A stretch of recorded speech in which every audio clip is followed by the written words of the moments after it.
Salut à tous, c'est Zanma, on se retrouve pour du gameplay encore sur PS5 aujourd'hui, sur Crash Team Racing Nitro Fueled, qui est un remake du jeu Crash Team Racing sorti sur PS1, qui est un de mes jeux PS1 préférés. Et aujourd'hui je voulais faire une vidéo sur ce jeu parce que c'est un bon exemple de certains jeux qui sont PS4 et qui sont aujourd'hui sur PS5. C'est-à-dire qu'il n'a pas été patché celui-ci, donc c'est un jeu PS4. Malgré tout, il y a quelques améliorations, mais c'est insuffisant. Et ça, c'est assez dommage, parce que il y a des jeux comme ça qui sont très bons sur PS4, on aimerait y rejouer sur PS5 dans des meilleures conditions, et on peut pas vraiment. Donc là, je vais vous expliquer un peu pourquoi. Donc, Crash Nitro Fueled, il est sorti il y a 2 ans peut-être maintenant. Donc c'est un jeu de cartes un peu à la mode Mario Kart quoi. Moi je le préfère à Mario Kart personnellement. Je vais faire des contre la montre parce que j'ai pas gagné tous les contre la montre. On va faire celui-là, voilà. Donc il y a un mode solo en plus, c'est assez sympathique avec des boss à battre. Donc comparé à Mario Kart c'est un peu mieux je trouve. Et donc pourquoi ce jeu, je suis un peu déçu parce que si le SSD fait le boulot, parce qu'en fait on pourrait même en attendre un peu plus, mais les temps de chargement, voilà, là c'est pas non plus très long, mais sur PS4 c'était très long. Ils sont réduits par 2 en gros.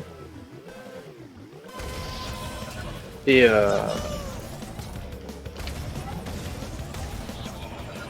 donc si les temps de chargement du coup ça va. En fait, tout le reste n'a pas été amélioré. Donc là, c'est du gameplay. Je vous mets sans doute la vidéo en 4K sur YouTube, mais le jeu n'est pas en 4K. Et c'est un jeu limite que j'aurais bien aimé voir débarquer sur PC, parce qu'au moins sur PC, les améliorations, elles sont d'emblée quoi. Si vous avez du bon matériel, le jeu est très joli d'emblée. C'est ça le problème aussi des consoles et des consoles nouvelle génération, c'est que les jeux améliorés ils sont un peu là au compte-gouttes quoi. Donc les exclusivités Sony elles sont améliorées généralement, mais des jeux comme celui-là qui sont sortis sur un peu toutes les consoles, la Switch par exemple, ils profitent pas forcément d'amélioration quoi. Donc ça n'empêche pas d'aimer le jeu et de continuer à y jouer, hein. Mais on aurait aimé une vraie rétrocompatibilité des jeux améliorés quoi. Donc là le jeu je joue tout seul, là je suis en contre-la-montre, mais normalement c'est typiquement comme un Mario Kart, vous avez des caisses, vous ramassez des objets, vous dégommez vos adversaires. Et le principe, pour parler un peu plus du jeu du coup, c'est qu'il faut booster sans arrêt, en fait vous faites des dérapages sans arrêt et vous avez une jauge en bas à droite qui lorsqu'elle devient rouge il faut appuyer sur L1 pour récupérer un boost. Donc il faut faire ça tout le temps, c'est vraiment la base du jeu quoi. Donc contrairement à Mario Kart où vous faites des dérapages, vous vous laissez aller, bon c'est un peu plus casual, là il faut vraiment booster le maximum de temps possible quoi. Donc là j'ai fait un temps assez correct, mais le but c'est aussi que moi j'aimerais bien débloquer Entropy parce que j'ai pas fait sur cette version. J'ai aussi le jeu sur Switch, parce que c'est vraiment un jeu que j'aime bien et je l'avais acheté aussi pour jouer en portable sur Switch. Malheureusement il est pas sorti sur PC, s'il était sorti sur PC j'aurais pas acheté sur PS5. Sur PS4, parce qu'à l'époque c'était sur PS4. Voilà, donc là on voit que lui je lui mets 3 secondes normalement. Donc ça c'est bien aussi, on peut affronter les fantômes et les fantômes des développeurs et donc il y a plusieurs niveaux de fantômes disponibles sur les circuits, ça permet de s'exercer sur les circuits, de voir des raccourcis des fois qu'on connaît pas. Donc le jeu est assez bien pour ça. On va faire après je pense un petit tour dans le mode solo que je vous montre. Le mode solo est assez fourni. Oula, là j'ai complètement foiré mon dérapage. Je sais pas si vous avez vu, mais une catastrophe. Et ça va le faire. J'avais 3 secondes d'avance, normalement. Là en plus, je fais le circuit la deuxième fois, je devrais faire un meilleur temps. Ça c'est un jeu que j'aime bien lancer une partie de temps en temps quoi, pour faire un circuit.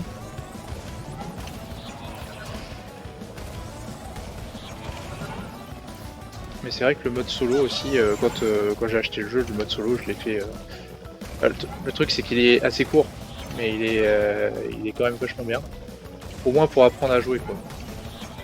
On vous explique comment on fait un dérapage, on vous explique les objets, on les lance, voilà, à quoi ils servent, comment s'en débarrasser des fois, parce que typiquement les objets c'est un copier-coller de ce qui se fait sur Mario Kart. Enfin, le jeu est sorti sur PS1 à l'époque.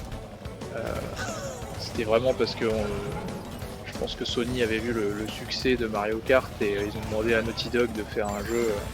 C'était Naughty Dog à l'époque qui l'avait fait, là c'est Activision Blizzard qui a fait le remake, parce que c'est eux qui ont les droits de Crash Bandicoot maintenant, donc c'est eux qui peuvent faire les jeux Crash. Ils en ont sorti un nouveau, un Crash 4 qui est vraiment bien apparemment. J'ai pas eu l'occasion de tester. J'attends qu'il baisse un peu en prix aussi celui-là, parce que ils l'ont vendu à 60 balles, alors que la Crash Trilogy, donc du coup qui comprenait les 3 premiers Crash qu'ils avaient refait, ils le vendaient 40 €. Il y avait 3 jeux pour 40 €, et là le dernier qu'ils ont sorti, bon certes, ok, ils ont fait un nouveau jeu, donc là comme je disais, j'ai fait un meilleur temps qu'avant.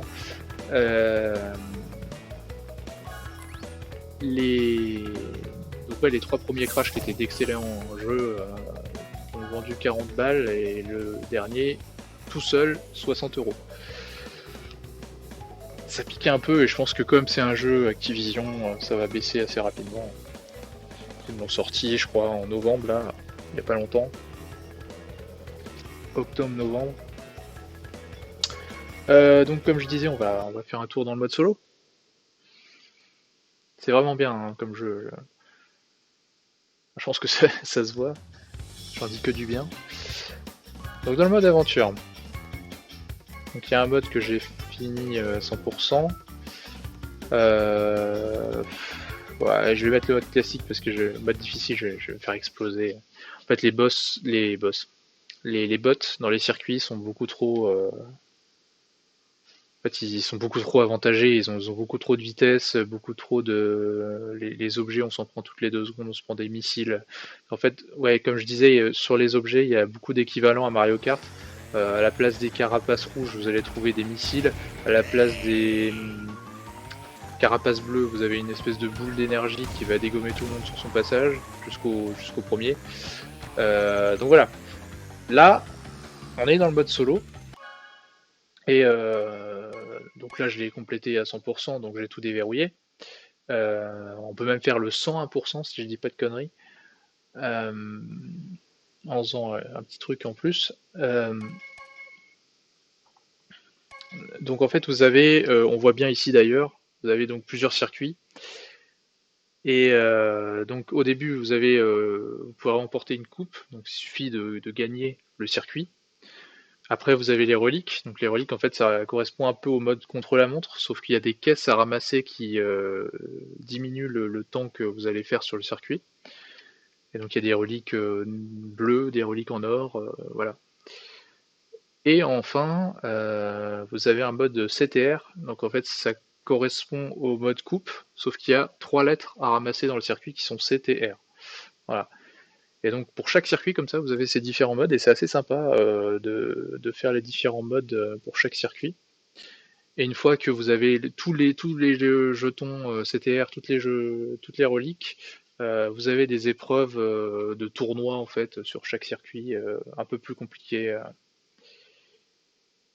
Et donc comme ça, vous avez donc là c'est un monde. Vous avez 4 mondes différents avec un boss à chaque fois à la fin. Et au final, un dernier circuit avec le boss de fin, quoi.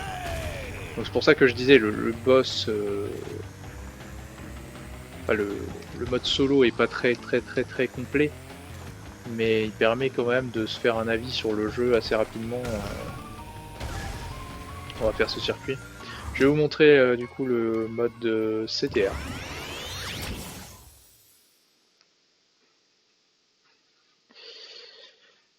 Puis on fera peut-être même le mode relique sur un autre circuit, comme ça je pourrais vous montrer l'ensemble.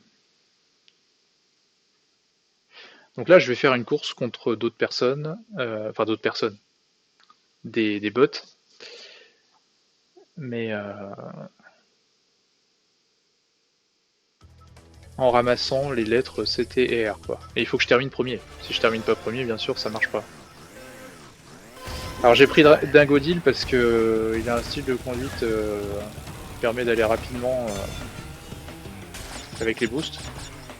Faut savoir que c'est un changement aussi qu'ils ont fait par rapport au jeu sur PlayStation 1, c'est que là je suis dans le mode classique, donc chaque perso a ses caractéristiques, mais normalement pour chaque perso vous pouvez choisir les caractéristiques que vous voulez, donc c'est assez sympa.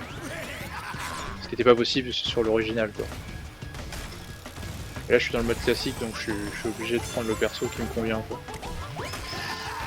Par contre je suis en train de faire n'importe quoi parce que je fais le circuit en mode je vais tous les avoir, mais j'ai pas ramassé les lettres.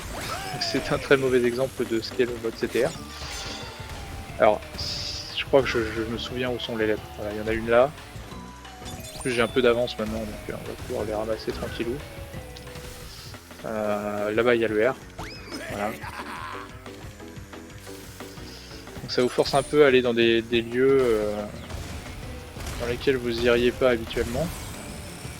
Alors là c'est pas forcément le meilleur circuit pour montrer ça parce que c'est un peu linéaire comme circuit. Mais il y a souvent des circuits en fait où pour choper toutes les lettres il faut prendre des raccourcis quoi. Donc ça vous aide à connaître un peu mieux les circuits aussi. C'est ça qui est bien dans le jeu, hein, c'est vraiment il vous prend par la main quand il faut quoi. Pas, il vous oblige pas à faire des trucs, mais si vous voulez finir le jeu à 100% et tout ça, il faut quand même. Oh voilà, c'est fini. Ouais, c'était le mode classique. Ouais, d'habitude je joue en difficile, mais c'est vraiment difficile quoi. Des fois ça parfois même un peu frustrant parce que les ennemis ouais, sont vraiment beaucoup plus forts que nous. Ils ont des stats élevés. Bon bah c'est cool. Donc ensuite on va faire le mode contre la montre. Mode relique, pas contre la montre. Ah oui, ce qui est bien aussi, j'ai pas précisé, mais par rapport à Mario Kart par exemple, vous débloquez des persos au fur et à mesure de l'aventure quoi. En fait vous récoltez de l'argent, c'est comme ça que ça marche, qui va vous permettre d'acheter des persos dans un magasin du jeu quoi. Alors Canyon Dingo, voilà, on va faire la course de relique. Je sais pas si je vais réussir à avoir la relique, hein, mais on va tout faire pour. Alors l'inconvénient c'est que le mode relique par exemple ça change pas d'un mode de difficulté à l'autre, c'est toujours les mêmes temps, mais on a compris le principe quoi. La difficulté elle est surtout là pour monter celle des bots en fait. Pas tellement pour... Ah je vais me le prendre, ah non c'est bon. Il y a des obstacles sur la route forcément.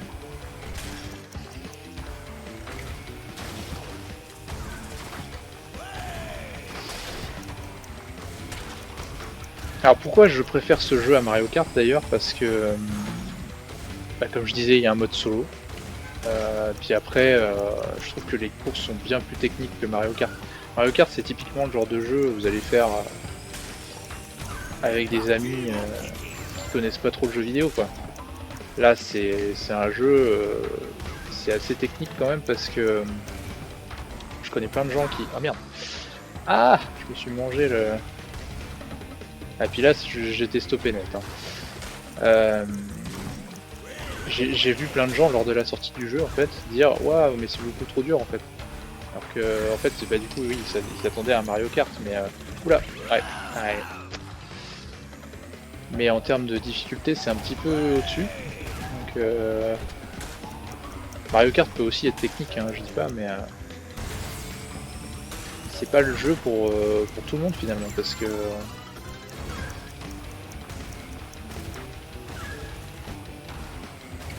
dans ce sens-là, ça peut paraître un peu,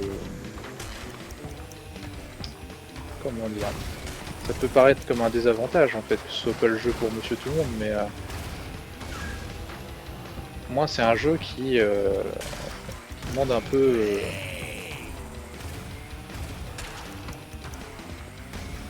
bah, on gagne pas à chaque course quoi en fait. Hein.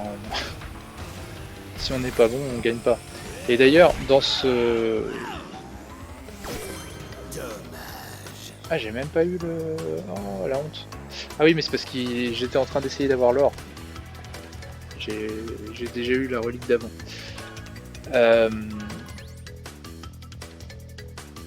C'est ça aussi que j'aime bien, c'est que Mario Kart, tout est fait pour rééquilibrer entre ceux qui sont forts et ceux qui sont pas très bons. En fait, dans la course, vous allez avoir des objets quand vous êtes dernier qui seront meilleurs et moins bons quand vous êtes premier, quoi. Bah là, c'est pas tout à fait vrai.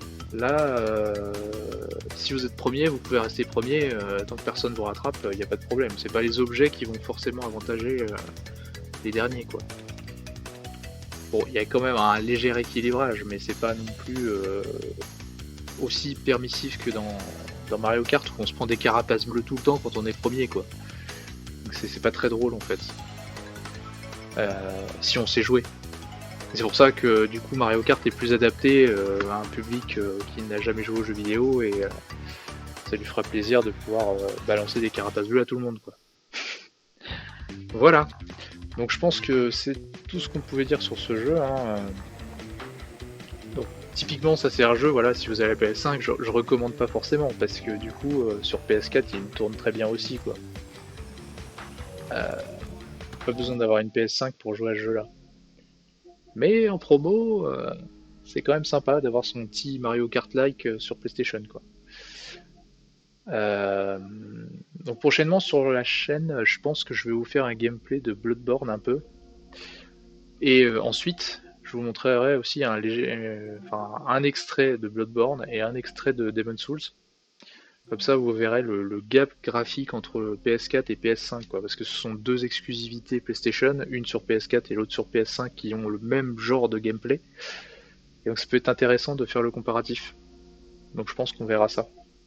Mais en attendant, je vous souhaite une bonne fin de journée et à la prochaine sur la chaîne. Salut.